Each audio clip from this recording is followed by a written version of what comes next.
But if the audience cannot determine what they need to know, decide, or do, can we really call that effective communication? Principle number two, the audience determines how information should be socialized. Ooh, this is getting good to me, family, because have you ever received a project email containing so much information that you couldn't tell which part of it actually applied to you? The message may have been accurate, it may be detailed, and again, like I said, it may include every document imaginable, but you still don't know what you're supposed to do. That happened because effective communication is not measured by how much information the project manager provides. It's measured by whether the audience receiving the information needed to perform its role. Let me break this down for you. Why does the audience matters? See, different stakeholders require different levels of information.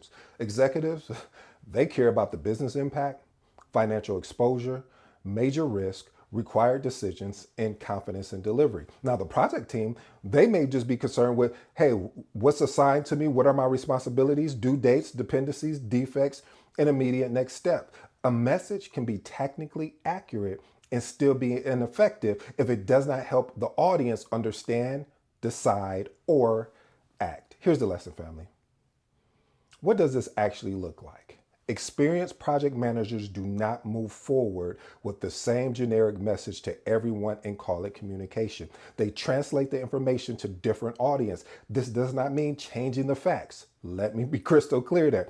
We are not changing the truth based on who is receiving it. We are changing the emphasis, level of detail, and request response based on what the audience needs. Effective project communication does not change the truth. It changes how the truth is presented so the audience can use it. Ooh, I like that one, family. Here's two actual tips I love for you to experiment with.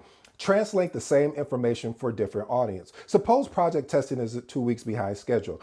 An executive may want to receive this message. The testing delay may move the planned go live date by 2 weeks. The team is evaluating a phased release to protect the highest priority business capability. That version emphasizes business impact, timeline exposure, and the proposed response. The project team may receive this message. Testing is currently 2 weeks behind schedule. The test leads must submit their remaining execution plans by Thursday, and defect owners should update their resolution dates before Friday. Readiness new. That version of the communication emphasizes the following: immediate responsibility, owners, deadlines, and the next governance checkpoint. It's the same issue, but each audience receives the information it needs to perform its role. Here's another example involving a budget risk. Leadership may receive current vendor costs are projected to exceed approved budget by approximately 8%. The project team is evaluating scope adjustments and contract options before requesting additional funding.